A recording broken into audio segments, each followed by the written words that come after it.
आपल्याशी संवादाला सुरुवात करण्यापूर्वी मी शिवराज पाटील जे एक सुसंस्कृत सभ्य असं व्यक्तिमत्व होतं, ते आपल्यातून गेले, त्यांना भावपूर्ण श्रद्धांजली वाहतो. शिवराजजी ज्या वेळेला राजकारणामध्ये होते तेव्हा काँग्रेस आणि शिवसेना हे एकमेकाच्या विरोधामध्ये लढत होते. तरी देखील त्यांच्यातला एक वेगळेपणा मला आवर्जून सांगावासा वाटतो. तो म्हणजे त्यांच्यावरती ज्या वेळेला ज्या जबाबदाऱ्या पक्षाने, काँग्रेस पक्षाने दिल्या त्या त्यांनी त्यांच्या परीने यशस्वीपणाने पार पाडण्याचा प्रयत्न केला. मग ते मला वाटतं संरक्षण मंत्री होते, लोकसभेचे अध्यक्ष होते, आणि त्याहीपेक्षा गृहमंत्री म्हणून काम करत असताना 26/11 हा जो काही आतंकवादी हल्ला झाला त्यावेळेला त्याची नैतिक जबाबदारी स्वीकारून त्यांनी राजीनामा दिला होता. हे अशी नैतिकता हल्लीच्या राजकारणामध्ये फार अभावाने आढळते की एखादी गोष्ट ज्याच्यात आपण अपयशी ठरले किंवा त्याची नैतिक जबाबदारी स्वीकारून राजीनामा देणं हे हल्लीच्या राजकारणामध्ये दिसत नाही. पण ते शिवराजजींनी तेव्हा दाखल होतं की खातं माझ्याकडे आहे आणि तरी देखील मी जनतेचं रक्षण करू शकलो नाही किंवा आतंकवादी हल्ला झालेला आहे त्याची जबाबदारी घेऊन राजीनामा देतो, ही एक मोठी गोष्ट तेव्हा आपल्याला सगळ्यांना दिसली असेल. आणि म्हणून जेव्हा ते राजकारणात होते तेव्हा मी म्हटलं तसं काँग्रेस आणि शिवसेना हे एकमेकाच्या विरोधात लढत होते, पण ज्याच्याकडे ज्या काही चांगल्या गोष्टी असतात त्या आपण चांगल्या मानल्या पाहिजेत आणि त्यांच्याकडनं काही गोष्टी आपण शिकल्या पाहिजेत. साहेब, आज अध्यक्षांना भेटला, वेळ मागितला आहे का तुम्हाला? कारण गेल्या वर्षभरापासून आता काल आपण मला एक प्रश्न विचारला होता किंवा एक बोलताना बोललो होतात आपल्यापैकी कोणतरी की दोन्ही सभागृहात आता विरोधी पक्ष नेते नाहीयेत. महाराष्ट्राच्या इतिहासामधलं कदाचित हे पहिलं अधिवेशन असं असेल की जिथे दोन्ही सभागृहात विरोधी पक्ष नेता नाहीये. तसं पाहिलं तर विधानसभा म्हणजे आता आपण अप्पर हाऊस आणि लोअर हाऊस, खालचं वरचं, त्याच्यामुळे विधानसभेच्या निवडणुकीनंतर आम्ही विधानसभा अध्यक्षांना विरोधी पक्षनेते पदाचं नावासहित, भास्कररावांच्या नावासहित पत्र दिलं होतं. अजूनही त्याच्यावरती निर्णय झालेला नाही. साहजिकच आहे, त्याच्यानंतर विधान परिषदेचं विरोधी पक्षनेते पद रिकामं झालं, त्याही बद्दल विरोधी पक्षाकडनं पत्र गेलेलं आहे. काल आपण जे म्हणालात की मुख्यमंत्र्यांचं म्हणणं असे की हा अधिकार हा अध्यक्षांचा आहे, त्यानुसार आम्ही नियमानुसार अध्यक्षांकडे पण जाऊन ही विनंती केली आणि त्याचप्रमाणे माननीय सभापतींकडे सुद्धा जाऊन आम्ही विनंती केली की आता दोन्ही पदं ही रिकामी आहेत, दोन्ही सभागृहाची ही पदं रिकामी आहेत, आपण दोघांनी एकत्रितपणे हा निर्णय या अधिवेशनाच्या, आता उद्या परवाकडे शेवटचा दिवस आहे, आपण जाहीर करावा. अध्यक्षांनी काय म्हणाले का? अध्यक्षांनी काय भेटता अध्यक्षांना, सभापतींना तुमची केबिन मध्ये चर्चा होते, पण त्यांचा रिप्लाय काय असतो तुम्हाला? मी तेच सांगतो, मला पूर्ण करण्याच्या आधीच तुमचा प्रश्न. साहजिकच आहे, दोघांनी सांगितलं की आम्ही जरूर त्याचा आमच्या मनामध्ये तो विचार चालू आहे, आम्ही लवकरात लवकर तो निर्णय घेऊ. आता हे गेल्या अधिवेशनाच्या वेळेला सुद्धा लवकरात लवकर हा शब्दप्रयोग झाला होता. आता किती लवकर तो निर्णय होतोय हे आपल्याला कळेल, कारण आमची तर विनंती किंवा आग्रह असा आहे की हे अधिवेशन संपण्यापूर्वी दोन्ही सभागृहाला विरोधी पक्ष नेते लाभावेत की जेणेकरून विरोधाला विरोध करण्यासाठी नको ते तर आम्ही आजही करतोय, विरोधाला विरोध नाही, पण जनतेचे प्रश्न एक त्यांचा आवाज उठवणं हे आमचंही कर्तव्य आहे. आणि जे कोणी या सभागृहात जनतेकडनं आपले प्रतिनिधी, लोकप्रतिनिधी म्हणून येतात, त्यांचं सगळ्यांचं ते कर्तव्य असतं. विरोधी पक्ष नेत्याला एक दर्जा असतो, एक मान असतो, तो प्रशासकीय अधिकाऱ्यांशी नीट एका अधिकारामध्ये बोलू शकतो, काही माहिती घेऊ शकतो आणि त्यानुसार सभागृहामध्ये आपल्या प्रश्नाची मांडणी तो व्यवस्थितपणाने करू शकतो. आणि म्हणून लोकशाही जिवंत ठेवण्यासाठी या दोन्ही सभागृहात विरोधी पक्ष नेतेपद हे असणं म्हणजे पद आहे, पण त्या पदावरती माणसं नाहीयेत, तर ती नेमणूक लवकरात लवकर व्हावी अशी आमची आग्रहाची मागणी आहे. नियमाची आडकाठी काही सांगता येत आता? नाही, आता त्या सगळ्या गोष्टी ते बघतील आणि त्या दोघांनी इच्छा व्यक्त केली की आम्ही हा निर्णय लवकरात लवकर घ्यायचा आमच्या मनात आहे, सगळ्या बाबी आम्ही तपासतो. म्हटलं बघा, पण काही गोष्टी नियमाच्या आडकाठीत म्हणाल तर मी पुन्हा एकदा उपमुख्यमंत्री पदाचा विषय त्यांच्याही कानावर घातलेला आहे की उपमुख्यमंत्री पद हे कोणत्याही संविधानात्मक पदापैकी एक पद नाहीच आहे. त्याच्यामुळे जर समजा याला नियमाची आडकाठी असेल तर उपमुख्यमंत्री पद हे जी बिरुदावली लावली जाते, बिरुद लावलं जातं आणि नको ती लोक ती मिरवतात, ते ताबडतोब रद्द झालं पाहिजे. नाही, पण त्यावर सत्ताधारी आमदार आणि नेत्यांचं असं म्हणणं होतं की उद्धव ठाकरेंच्या सरकारमध्येही अजित पवार उपमुख्यमंत्री होते, त्यावर पण त्याही वेळेला विरोधी पक्ष नेते होतेच.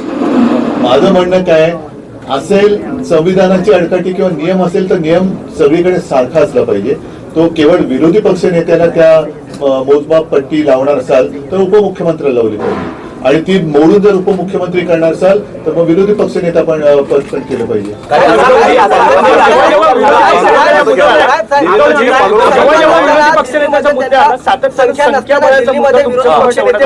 बरोबर आहे, संख्याबळ हा जर का नियम असेल तर मग नियमानुसार उपमुख्यमंत्री पण पद नाहीये, त्याला संख्याचं नाहीच आहे. कारण काही काही ठिकाणी तर नुसतं असंच नेमले गेलेले आहेत. त्याच्यामुळे आणि एक नाही, दोन उपमुख्यमंत्री अशी, म्हणजे मग तुम्ही उद्या 40 उपमुख्यमंत्री कराल तर उपमुख्यमंत्री संज्ञाच चुकीची आहे, ती कायद्यातच बसत नाहीये.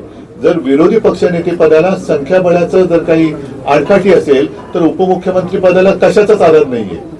साहेब, संख्या नसताना दिल्लीमध्ये विरोधी पक्ष नेतेपद देण्यात आलं होतं. साहेब, संख्या नसताना विरोधी पक्ष नेतेपद दिल्लीमध्ये भाजपला देण्यात आलं होतं आणि भाजपाने ते घेतलं होतं. त्यावेळेच्या मुख्यमंत्री अरविंद केजरीवाल यांनी स्वतः सांगितलं होतं की आम्ही विरोधी पक्ष नेतेपदाला संख्या नसली तरी आम्ही ते त्यांना देतोय. मग अशी ती अवधारता मुख्यमंत्र्यांमध्ये इकडे दिसत नाहीये का? हा प्रश्न त्यांनी त्याचं उत्तर द्यायला पाहिजे, मी कसं देऊ? पण जेव्हा साहजिकच आहे, जेव्हा भाजपेतर पक्षाचं सरकार जिथे आहे किंवा दिल्लीत होतं केजरीवालांचं, तेव्हा त्यांनी ती उदारता दाखवली होती. त्यांनी किती आले होते? मला वाटतं तीन किती पैकी 70 मध्ये 3 असताना विरोधी पक्ष नेतेपद दिलं होतं. ही तुम्ही माहिती देताय, तर 70 मध्ये 3 म्हणजे तो 10% किंवा किती टक्के देतोय?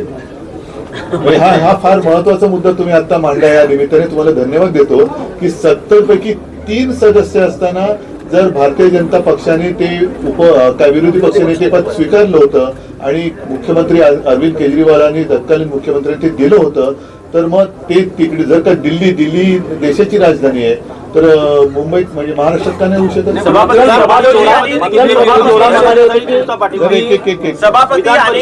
सभापती आणि अध्यक्ष असं म्हणतात, तुम्ही भेट घेतली तर तुम्हाला लवकरात लवकर म्हणतात, पण जेव्हा अधिवेशन सुरू व्हायच्या पूर्वी पत्रकार परिषद जेव्हा झाली, सभापती म्हणतात योग्य वेळी योग्य निर्णय घेऊ. म्हणजे अर्थ काय? बघा, शेवटी याच्यामध्ये माझं म्हणणं असं आहे की राजकारणाच्या ठिकाणी ठेवा, पण आपण सगळेजण, आपण म्हणजे तुम्ही सुद्धा प्रेस एका अर्थाने आणि आम्ही लोकप्रतिनिधी हे जनतेचे सेवक आहोत. जनतेच्या प्रश्नांना वाचा फोडण्यासाठी म्हणून हे सभागृह आहे, त्यांना न्याय मिळवून देण्यासाठी म्हणून आपण निवडणूक लढवत असतो. ठीक आहे, काही कोण ज्याची संख्या जास्त आहे तो सत्तेवरती बसतो, बाकीचे समोर बसतात. खरं विरोधी हा शब्द माझ्या मते चुकीचा आहे, कारण कोणाचा विरोधी हे मी मुख्यमंत्री असताना सुद्धा बोललो होतो.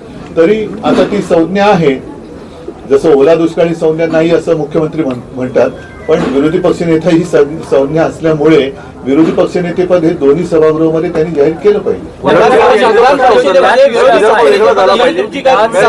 विरोधी पक्षानं विधानसभेमध्ये भास्कररावांचं नाव दिलं आहे आणि विधान परिषदेमध्ये सतेज पाटलांचं दिलं आहे.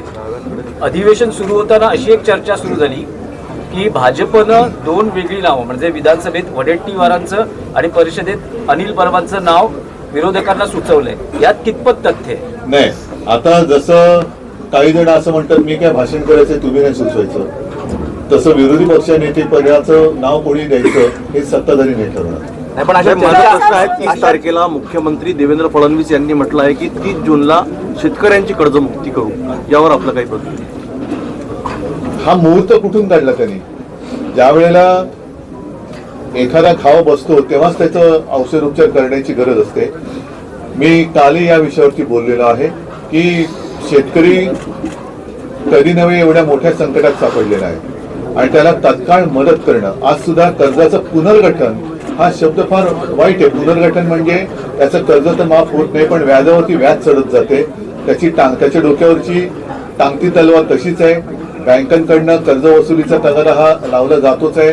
पुनर्गठन केलं तर काही काळासाठी तो कदाचित थांबेल, पण आता शेतकरी परत नाईलाज म्हणून कामाला लागलाय. त्याला शेवटी मदत करायची असेल तर तात्काळ मदत दिली पाहिजे.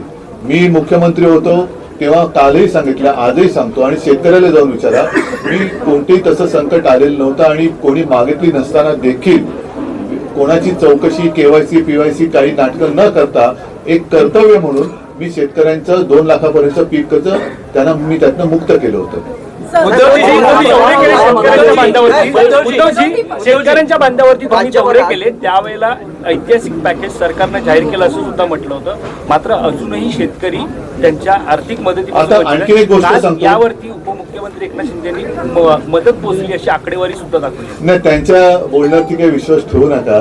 ते काय बोलतात त्यांचं त्यांना सुद्धा कळत नाही. सकाळी बोललेलं संध्याकाळी लक्षात नाही, संध्याकाळी बोललेलं सकाळी लक्षात नाही. त्याच्यावर ते सोडून द्या. एक महत्वाचा मुद्दा हा काल सुद्धा मी उपस्थित केला होता आणि आज सुद्धा करतोय की नागपूर ही आपल्या राज्याची उपराजधानी आहे आणि नागपूरमध्ये अधिवेशन हे विदर्भाच्या व्यथांसाठी, विदर्भाच्या प्रश्नांसाठी घ्यावं असा एक प्रघात आहे. आता ह्या सगळ्या काळामध्ये विदर्भाच्या विषयावरती किती काळ चर्चा झाली. आजपर्यंत जर का आपण बघितलं या सभागृहात जे कामकाज झालं, सरकारकडनं महापालिका निवडणुका लक्षात घेऊन घोषणा केल्या गेल्या, मुंबईसाठी घोषणा केल्या गेल्या, सगळ्या त्या करायला पाहिजे, त्याच्याबद्दल काही प्रश्नच नाहीये. पण विदर्भासाठी काय केले या प्रश्नाचं उत्तर मुख्यमंत्री आणि 2 म्हणजे त्यांचे सहकारी आहेत, अर्थमंत्री आणि नगर विकास, त्या 2 मंत्र्यांनी त्याची उत्तरं द्यायला पाहिजे. तेच त्यांच्या पक्षाचे नेते आहेत. त्याच्यामुळे विदर्भाच्या व्यथांना, विदर्भाचे जे काही प्रश्न आहेत, विदर्भासाठी तुम्ही या अधिवेशनात विदर्भाला काय दिलं?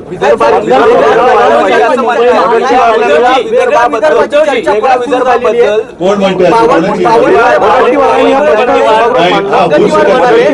विदर्भाची चर्चा आमची अजूनही सुरू आहे आणि त्याची मागणी आम्ही आताही करतोय. तुम्हाला देतो मी. आता तुम्ही कडवे डावे म्हणून तुमच्याकडे वडट्टीवारांनी सभागृहामध्ये वेगळा विदर्भाचा विषय मांडलेला आहे. त्यांनी वंचितांचा, आदिवासींचा आणि दलितांचा वेगळा विदर्भ व्हावा. त्याच्यापेक्षा त्यांनी विदर्भाच्या वेगळ्या विदर्भाची मागणी ही पूर्ण होऊ शकत नाही, कारण विदर्भ हा महाराष्ट्राचा आहे, महाराष्ट्र हा विदर्भाचा आहे.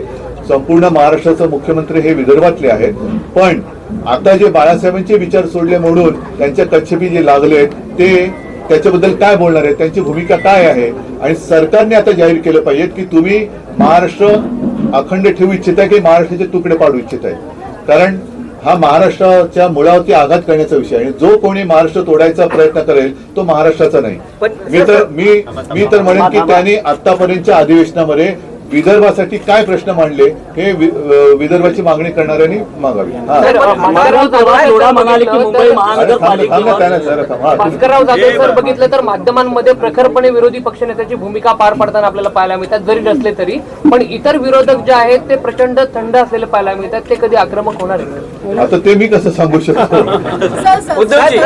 तुम्ही काय मंगल प्रभात लोढा म्हणाले की मुंबई महानगरपालिकेवर भाजपचा महापौर बसल्याच्या नंतर देवेंद्र फडणवीस मुख्यमंत्री आणि माझी कॉलर टाईट होणार असं मंगल प्रभात लोढा म्हणाले. या विधानाकडे आपण बहुतेक टाईट होऊन बोलले असते, म्हणजे कॉलर टाईट होऊन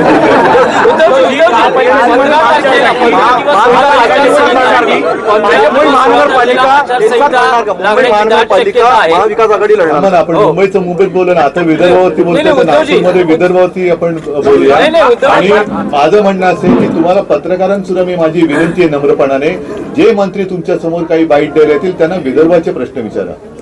जे सत्ताधारी पक्षातले आहेत त्यांना, कारण आम्ही तर आवाज उठवायचं काम करतो. आज आवाज उठवण्यासाठी एक प्रभावी शस्त्र असतं विरोधी पक्ष नेता, ते सुद्धा आमच्याकडे नाहीये, तरी सुद्धा आम्ही बोलतो आहोत. मात्र सत्ताधारी पक्ष एकामागोमाग एक येणाऱ्या निवडणुकांमध्ये एवढे आता बिझी झाले की त्यांना आता उद्याचं अधिवेशन संपल्यानंतर त्यांची हेलिकॉप्टर बुक झालेली आहे. त्यांच्या बॅगेमध्ये आता आनंदाचा शिधा भरलेला आहे. तो आनंदाचा शिधा म्हणजे मी फिरताना माझ्या बॅगा तपासल्या गेल्या, पण यांच्या बॅगामधल्या शिधा तपासल्या का नाही जात? उद्धवजी एक विषय आहे चर्चाएं भी चल रही है कि भाजपा चाहती है कि विरोधी पक्ष का नेता शिवसेना से बने, लेकिन शिंदे जी नहीं चाहते कि शिवसेना को पद मिले। इस बीच में महायुति में मतभेद देखा जा रहा है। वो उनकी आपस की बात है, मैं क्या कर सकता हूँ उसमें? सर लेकिन संवैधानिक नहीं, बातें जो और भी बीच में ला लीजिएगा तो नहीं, वो ऐसे अगर किसी के दबाव में या काम कर रहे हैं तो फिर क्या सत्ता छोड़ देनी चाहिए उन्होंने। गोवा अग्निकांड में पकड़ा गया गोवा अग्निकांड में आरोपी पकड़ा गया नाना पटोले कहा उनका संबंध बीजेपी के साथ है। नहीं पता नहीं, मुझे पूछना पड़ेगा उनको। आचारसंहिता 15 किंवा 16 डिसेंबरला लागू होते आहे. वास्तव्य करत 15 आहे. किंवा 16 तारखेला आचारसंहिता लागू होते आहे. मिनिट. महायुती एकत्रितपणे निवडणुका लढण्याच्या विचारात आहे किंवा तसा त्यांचा निर्णय होताना दिसतोय. महाविकास आघाडीचं काय, कारण अजूनही काँग्रेसच्या बाबतीत स्पष्टता नाही. बघा, तुम्हाला महायुती अनेक एक मिनिट, महायुती ही गेल्या वेळेला एकत्र होती, मात्र त्यांनी एकमेकाच्या लोकांवरती धाडी टाकून पैसे पकडून दिलेले आहेत. त्याच्यामुळे ते एकत्रित राहणं म्हणजे काय हा प्रश्न त्यांना पहिला विचारा. काँग्रेसच्या बाबतीत तुम्हाला काँग्रेसचे नेते जे मोठ्या प्रमाणामध्ये बांगलादेशी लोक घुसपेटिया करून महाराष्ट्रात वास्तव्य करत आहे, खोटे प्रमाणपत्र तयार करून राहत आहे, कित्येक प्रमाणपत्र आढळले आहे, विदर्भात सर्वात जास्त आढळले आहे. यावर काय कारवाई व्हावी, काय मागणी असणार? पहिले हे बांगलादेशी महाराष्ट्रापर्यंत पोहोचायला सीमा कोणाच्या हातात आहेत? केंद्राच्या हातात आहेत. केंद्रीय गृहमंत्री कोणाचे आहेत? ते इतर पक्ष फोडाफोडीच्या नादात तिकडे चाणक्यगिरी दाखवण्यापेक्षा तिकडे त्यांनी शौर्य दाखवावं, सीमा त्यांनी सील कराव्या की जेणेकरून घुसखोरी होणार नाही. आणि घुसखोरी एकदा थांबवल्यानंतर मग त्यांनी इतर पक्षांकडे लक्ष द्यावं. पण दुर्दैवाने असं झालं, मी मागेही बोललो तर तेच सांगतो, आज आपल्या देशाला पंतप्रधान नाहीयेत, आज आपल्या देशाला गृहमंत्री नाहीयेत, देशाला संरक्षण मंत्री नाहीयेत. हे सगळे मंत्री हे भारतीय जनता पक्षाचे मंत्री आहेत, देशाचे नाहीयेत. कारण त्यांना देशापेक्षा त्यांच्या पक्षाबद्दल जास्त आस्था आणि प्रेम आहे. ते देशाचं रक्षण करण्यापेक्षा भारतीय जनता पक्ष आणि भारतीय जनता पक्षात येणाऱ्या भ्रष्टाचारांचं रक्षण करण्यात जास्त गुंतले. महापालिका झाली असली तरी मुंबईमध्ये राष्ट्रवादीच्या नेत्यांकडून नवाब मलिक चर्चेमध्ये असतील तर भाजप सहभागी होणार नाही असं सुद्धा आता म्हणतात. म्हणजे नवाब मलिकचे काय? हा, काल तुम्ही एक जो मला प्रश्न विचारला होता की मुख्यमंत्री निधीमध्ये ते माहितीच्या अधिकारात कोणा ते मिळालेल की किती 1 अब्ज आहे. नाही 106 कोटी. 1 अब्ज नाही हो, 1 अब्ज म्हणजे आता 106 कोटी जमा झाले आणि खर्च किती झाला? 75,000. म्हणजे ही एवढी केविलवाणी यांची दानत हे महाराष्ट्राला काय नाही देणार. बाकी निवडणुकीच्या तोंडावरती जे काय सगळं तुमच्याकडनं आणि इतरांकडनं ऐकतोय की आम्हा पैसा वाटला गेला असं मी ऐकलं आणि आनंदाचा सिरा सुद्धा घेऊन जाताना बॅगा दिसल्या, तर त्याच्यातल्या ते तुम्ही जे वाटतंय, पण शेतकऱ्यांसाठी जी काय मदत म्हणून गोळा केली गेली, मुख्यमंत्री सहायता निधीसाठी म्हणून जी काही झाली पाहिजे, तर मुख्यमंत्री कोणाला सहाय्य करतायत? कोण आहे ते सगळे जे त्यातले जे सगळे लाभार्थी कोण आहेत हे सुद्धा बघायला पाहिजे. आणि 106 कोटी मधले फक्त तुम्ही 75,000 रुपये वाटतायत. ही सगळी थट्टा चाललेली आहे आणि यांना नुसती सत्ता उपभोगायची आहे. जनतेचं कल्याण यांच्याकडनं होईल असं मला काय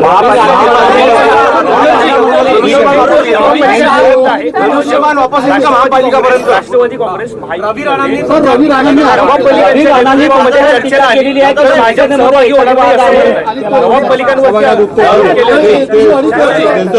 महापालिका अगोदर धनुष्यबाण वापस येईल. महापालिका अगोदर